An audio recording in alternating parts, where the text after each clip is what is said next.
With me here today. Oh, yeah, she got my necklace. Oh, hello, darling. Say hi, Corey. No, you don't even know what's going on. This is Corey, who is, can you believe it, 2 months now. Baby number 11, my little sweetheart. She's more bright-eyed. Let's see if I can get her. She gave me a smile the other day. I posted it on my Facebook. I'm like, oh, she's really smiling for real. I didn't know when I was a new mom that babies smiled, and they smiled so young. Like by 3 months, she's gonna be laughing and like dynamically responding to us. Super fun stuff. Well, today I'm gonna share about how I get into a newborn routine as a big family mom. Done it a couple of times. I thought she was gonna spit up on me again. Just before I went live with you, I had her laying across my lap because I just finished nursing and I was just like finishing up something on my phone. And she starts to like spit up and it's coming out and it's like all over my skirt. And I was like, so I just like used the edge of my sweater to wipe it up. And then she's like, well, another one came. I was like, oh, you're not normally a big spitter upper. So I used it again. And then it came up again. I was like, did you just bring up everything I just nursed you? You know that feeling? You're like, oh my gosh. Anywho, I'm a little damp right now, but that's okay. It'll air dry. So I am obviously an experienced big family mom because I'm not about to go change my skirt in the middle of the day for, a triple doozy spit up on my skirt because like, whatever, it's a black skirt.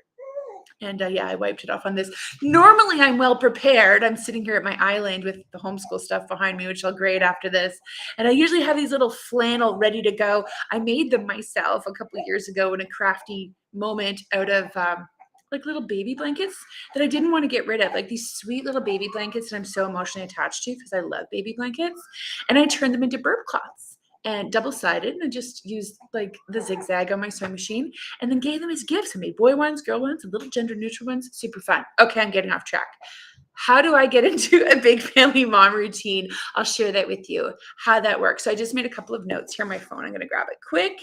So I've had a number of C-sections. You may or may not know all my babies have been born by C-section. So I have 11 children, 10 C-sections because I got a twofer, which is what Canadian for saying I got two for the price of one.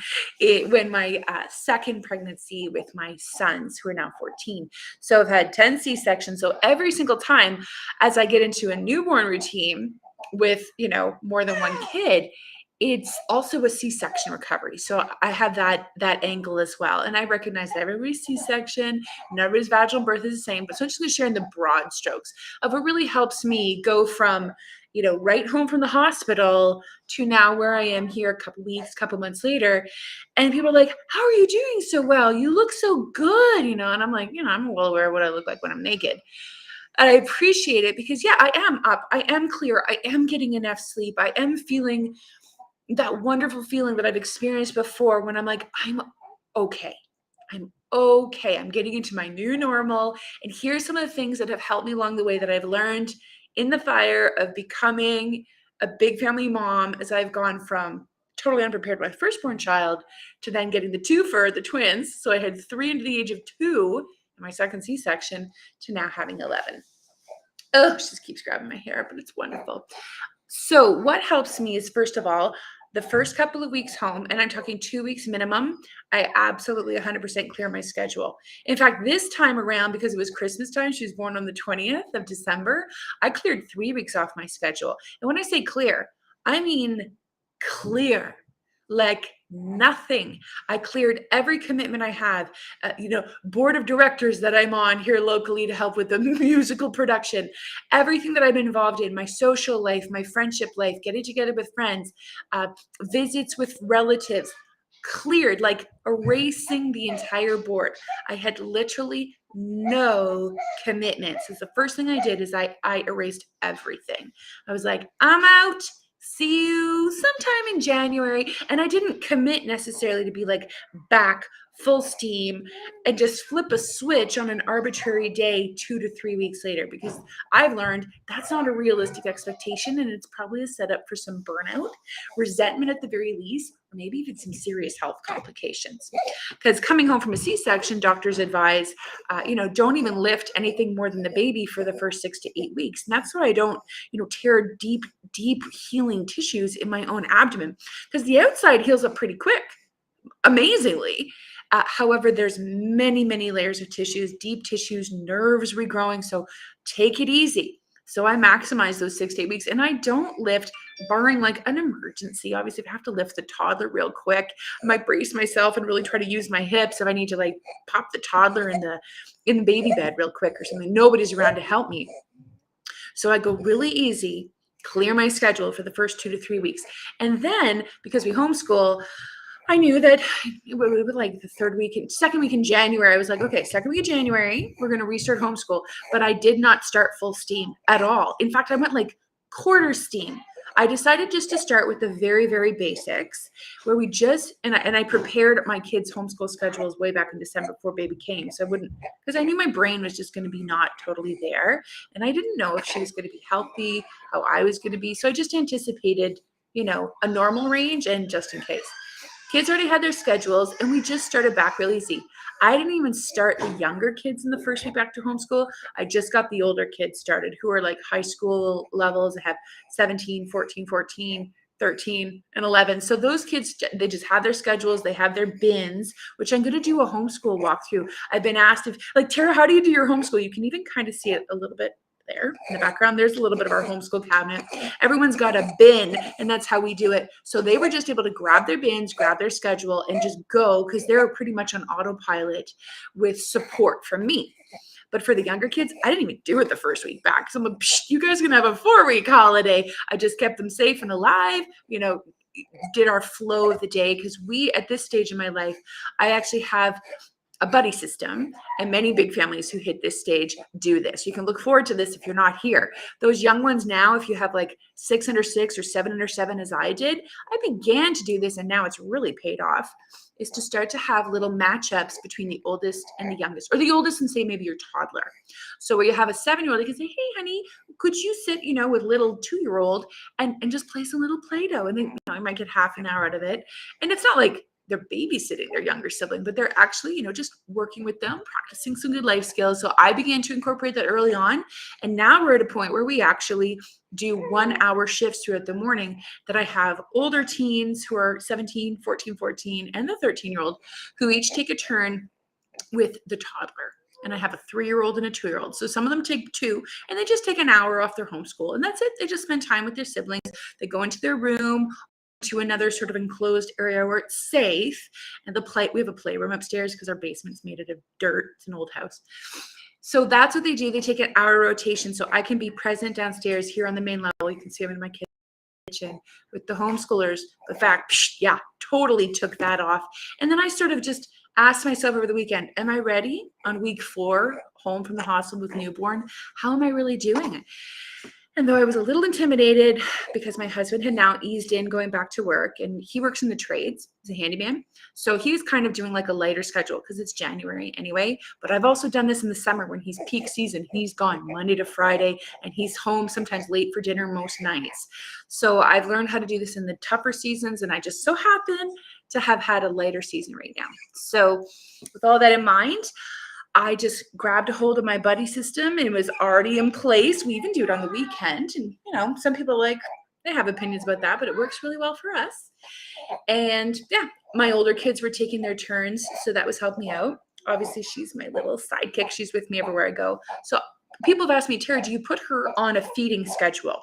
I'm not really actually sure what that means because this is how I've always done it. I don't really set a timer, but she naturally eats every 3 to 4 hours. And of course, you may have heard, especially if you're not a totally new mom, brand new newborn, like every 2 to 3 hours. And I did keep an eye on the clock for that. So if she was going to exceed 3 hours in her first couple of weeks, I would actually manually wake her up because I have learned that if you don't feed your baby about every 3 to 4 hours during the day, you'll do it at night.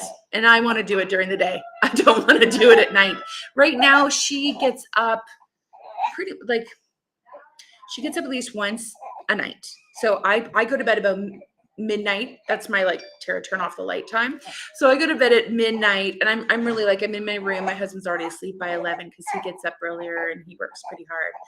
So part of my routine is just coming in for a landing in that 11 o'clock quiet hour. I do some quiet things, quiet with the Lord, quiet alone in my chair my nursing chair in our bedroom.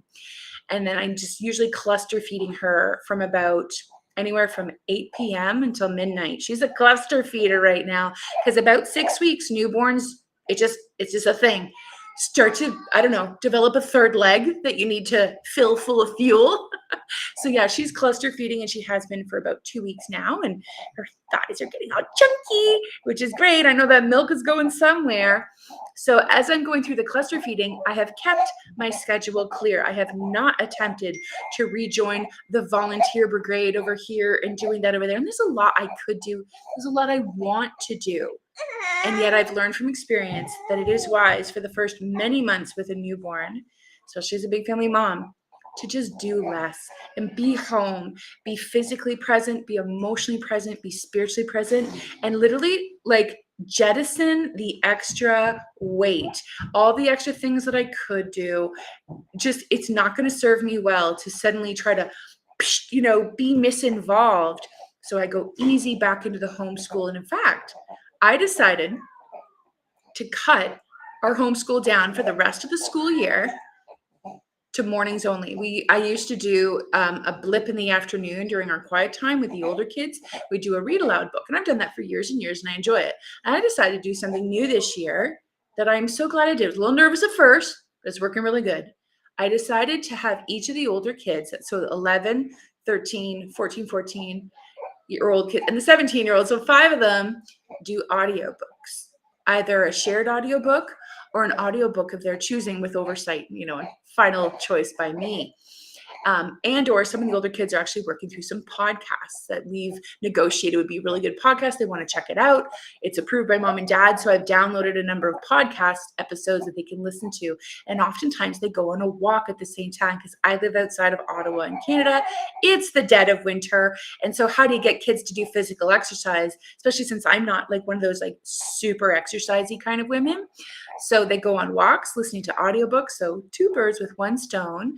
And it's just great. And it's easy on me because then I'm not mentally taxing myself with reading them a book in the afternoon. And I may start that back up again in September. But in September, she's going to be 7 months old. There is a world of difference between a newborn and a 7-month-old. Sorry, someone keeps texting me. So, hey, mom of 8. Hey, Shirley. Yeah, I remember 8, and here I am with 11. So let me just check my other notes. Want to make sure I give you some good tips here of getting into that newborn routine. Ease into things. Optionally do more if you feel like you can handle it, but like no worries and no pressure, no guilt. If you're like, oh, I have a newborn, right? So give yourself grace and space to do that. Lighten the loads, lighten up all the commitments. 3 to 4 hours, feed your baby during the day. That's what I do. Otherwise, I'm going to pay for it at night, let me tell you. And that cluster feed, I clear my entire evening. And I might do some stuff on my phone. I do some work. I do some things that are very nourishing and helpful for me. Some different mentorships that I'm involved in of areas of my life that I've committed to grow in this year. But I do it very gentle pace. I could step back and move it to the weekend if I want to, or take a whole week off if I need to as well. So I've really just given myself all this flexibility rather than making an impossible list of expectations that set me up, like I said, for burnout, resenting my children, or even actually like unhealthy, like physical symptoms of high level stress that are, could even endanger baby and affect my milk supply and just, rob me of this very moment. So boom, what's my next note? Okay, during the day, I keep my baby with me, obviously not always in my arms. I'm just kind of showing her off for the purpose of this call, but I'm gonna move my laptop and show you what I do. Okay, so right here, I just have this little, you've seen some of my homeschool stuff. Here's my little bouncy chair that I keep on the island, and I keep her with me on the island. And it's pulled enough away from the edges so toddlers couldn't come and pull her down. I've done this for years. And I'm able to wrap her up. I swatter her real nice and tight in this wonderful little stretchy blanket. I've got a susu because I train my children to use a susu because I have been a human soother, and that's really impractical. And I just, tighten her up, give her a little bouncy bounce. I might ask my 9-year-old to come and give her a little bounce. Once her tank is full and she's got enough milk in her belly, she's ready to go to sleep. So we just cycle through hours of she wakes up, I nurse her one side, two side, usually change her diaper. She's awake for like 5 more minutes, and then she's ready to go to sleep.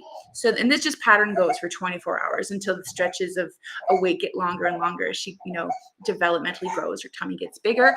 And pretty soon, by about 5 months, she's gonna, the bouncy chair won't work anymore. She's gonna get big, and she'll be ready to transition up to her bed, which we keep a little, like a pack and play, a travel size pack and play in the master bedroom. And by about 6, 7 months, she's gonna move out of our bedroom into our guest room, and my 2-year-old is gonna move up to the attic with his 6 other brothers. Just a moment, little Gloria's talking. You wanna watch Paw Patrol? You've got a Paw Patrol card. Are you gonna take it with you upstairs? I like Paw Patrol. Okay, go upstairs to Jethro and I'll help you with that, okay? Jethro's her 14-year-old brother. He's watching her right now. So the last thing I want to share with you, there's so much more I could say, is this: water and supplements. Those are 2 things that are absolute game changers for me. Got my water right here. I make sure I drink 2 of these a day. So I just, I have my coffee in the morning because I love coffee. I just enjoy it as a beverage. It's like, but otherwise I make sure that I'm watching and I'm not just having too much coffee through the day, because it not only can help me stay up at night, but it's also putting, caffeine into her. So I keep water as my primary beverage. You can flavor it if you want, but I just keep it straight up. And supplements, I take high quality supplements because they have been absolute game changers. They've helped me function better on less hours of sleep, which is like shocking to me. Here I am 43, and I'm able to get less sleep than I did in my 30s while I have a newborn. And I'm not talking crazy, but I used to need 8 hours sleep, and now I'm okay with about 6.5. Okay. I realize it's not everybody, but that definitely is working for me right now.